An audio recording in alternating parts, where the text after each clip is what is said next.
మెంతికూర గోధుమ రవ్వ రైస్. వెజిటబుల్స్ అన్నీ వేసుకున్నాను, క్యారెట్ బీన్స్ అన్నీ. అండ్ ప్రోటీన్ అన్ని రకాలుగా వెళ్ళాలి కదా, అందుకని మెంతికూర 2 కట్టలు, 1 గ్లాసు గోధుమ రవ్వ. ఇంట్లో ఉప్మా అనుకోవచ్చు, అండ్ మసాలా వేస్తే బిర్యానీ అనుకోవచ్చు, జస్ట్ రైస్ లాగా అనుకోవచ్చు. కట్టే కర్రీ ఇప్పుడు చేసుకోలేను, మార్నింగ్ అసలు ఓపిక లేదు నాకు. లేకపోవడంతో ఇప్పుడే లేచి జస్ట్ వేడివేడిగా చేసుకొని తింటున్నాను. చూస్తున్నారు కదా ఎంతో టేస్టీ అయిన మెంతికూర రైస్.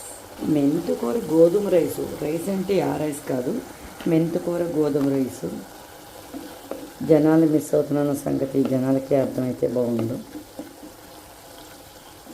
Thank you. ఈరోజు సారీ అండి, ఫోను ఎవరికి లిఫ్ట్ చేయలేకపోయా, ఓపిక లేదు. ఎసరు పెట్టాను, మరుగుతుంది. జస్ట్ ఇప్పుడే ఎసరు వేసాను, మరుగుతుంది, పొంగుతుంది. చూసారా ఎసర? ఇదిగోండి నా రైస్, కప్పు రైస్కి గోధుమ రవ్వకి. ఇదే నాది ఉదయం సాయంకాలం లిమిటెడ్ ఫుడ్. ఉడుకుతుంది, కొత్త ఉడికిపోతుంది.